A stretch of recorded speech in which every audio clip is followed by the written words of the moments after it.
त्यांचे शिष्य निळोबराय आणि त्या निळोबराचे शिष्य शंकर स्वामी महाराज. शंकर स्वामींचा हा जो दीक्षारूपाचा वारसा आहे, ज्ञानाचा वारसा आहे, तो मल्लाप्पा वास्करांकडे गेला. ऐका ही दिव्य परंपरा किती मोठी आहे. आपण आज जो हा उत्सव संपन्न होतो त्या पाठीमागे शक्ती कोणाची आहे? ज्या जगद्गुरु तुकाराम महाराजांनी वैकुंठ गमन केलं त्या तुकोबराची परंपरा आपल्यापर्यंत आली. आपण खऱ्या अर्थानं भाग्यवान आहे.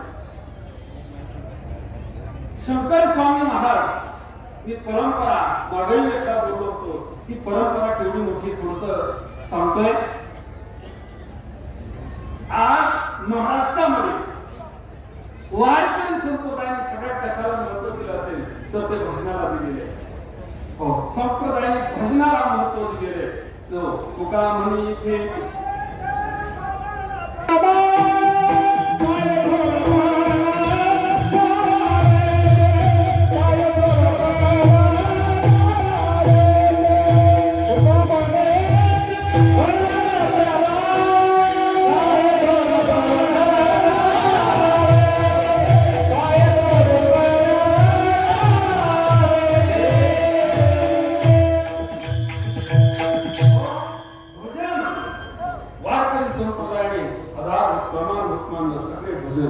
आणि ऐका ती भजनाची परंपरा आज महाराष्ट्रभर जो ज्ञानोबाराचा सोहळा पुन्हा आळंदी ते पंढरपूर त्या सोहळ्यामध्ये कोणी अभंग म्हणावे, कोणी त्या सोहळ्याची पद्धत तो चालतो माहितीये ती वास्कर परंपरा चालतो. मल्लाप्पा वास्कर ऐका ज्या सोहळ्यामध्ये 10-15-20 लाख लोक राहतात त्या सोहळ्याची भजनाची परंपरा चालवणारे वास्कर आहेत. आणि ते वास्कर कुणाचे शिष्य आहे? शंकर स्वामीचे शिष्य. मला सांगायचं काय, आपले स्वामी फार मोठं नाव स्वामीचा आहे, फार मोठा अधिकार आहे की स्वामी. दुसरी महत्वाची गोष्ट आहे का, सद्गुरु जोग महाराज ही वारकरी शिक्षण संस्था आहे आणि त्या शिक्षण संस्थेत सद्गुरु जोग महाराजांना उपदेश केला तो सद्गुरु कोणी गंगागिरी महाराजांनी. आपण नित्यानं ऐकतोय ते गंगागिरी महाराजांचं आज महाराष्ट्रावर मोठं अस्तित्व आहे. गंगागिरी महाराजांचा सप्ताह आहे, महाराष्ट्राभर नाव आहे. पण ऐका ज्या गंगागिरी महाराजांचा एवढा मोठा उत्सव होतो महाराष्ट्रभर त्यांचं नाव आहे ते गंगागिरी महाराज सद्गुरु शंकर स्वामींची वारी करायची.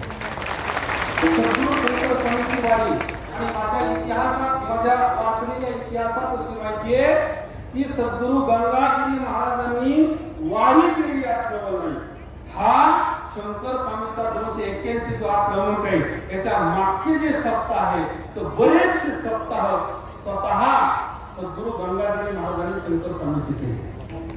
कालांतराने झाले 2 झाले त्यात अर्थ नाही, पण सद्गुरु गंगागिरी महाराजांनी ही परंपरा चालवली. बघा गंगागिरी महाराजांची सप्ताहाची लिस्ट बरेच आपण वाचतो. त्याच्यामध्ये आपल्या शिरूर भागामध्ये बोलठाण या भागामध्ये सप्ताह झालेले आणि या भागात का, कारण गंगागिरी महाराज तिथे सप्ताहाला यायचे आणि हा सप्ताह त्यांनी चालवला.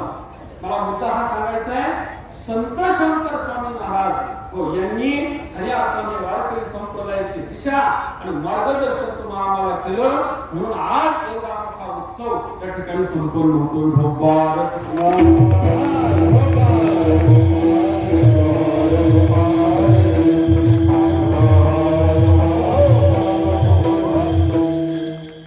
म्हणून आज हा संपन्न होणारा उत्सव पाहिल्यानंतर या सप्ताहाचे खऱ्या अर्थानं व खंडाळकरांना मी एवढंच धन्यवाद देतो की महाराज आज 10 दिवसापासून या खंडाळा गावाच्या तरुणांनी महाराज एवढे कष्ट घेतले.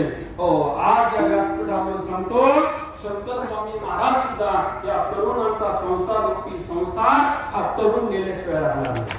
खूप कष्ट घेतले तरुणांनी, महिलांनी, पुरुष परिसरांनी. आज काल्याचा प्रसंग आहे, आपल्याकडे वेळ कमी आहे, थोडासा अभंगाचा या ठिकाणी चिंतन मांडण्याचा प्रयत्न करतो. काल्याचा प्रसंग म्हटला की सर्वांना तो भगवंताने जो काला दिला तो आपल्याला घ्यायचा आहे. तुकाराम महाराज म्हणतात काला म्हणजे काय तरी, तर काल्याचे 3 प्रकार सांगतात. काला शब्द जोडतोय कल कलेची भांडण करणे अर्थामध्ये. हो, काला शब्द करतोय पूर्ण विराम. हो, ज्या ठिकाणी काला झाला की तिथून आला. महान म्हणतात काल्याचा प्रसंग आहे. काला म्हणजे दुसरा अर्थ होतो काला शब्दाचा होतो प्रसाद. महाप्रसाद कुणाचा आहे म्हणजे काल्याचा प्रसाद आहे. मग प्रसाद शब्दाचा अर्थ काय तर महान म्हणतात प्रसाद असतो प्रसन्नता. काला म्हणजे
बाबाजी सद्गुरु नमो ज्ञानेश्वरा करुणा करा दयाला तुमचा गोगला नो पावन धारोचराजनी देयं सदा परिभवन् मनुष्यदोहं तीर्थास्पदं शिवगिरस्वरूपं शरणं प्रत्यार्थप्रणतपालभाग्निपोतं वन्दे महापुरुषं चरणारविन्दं परमवन्दं परमसुखदं केवलं ज्ञानं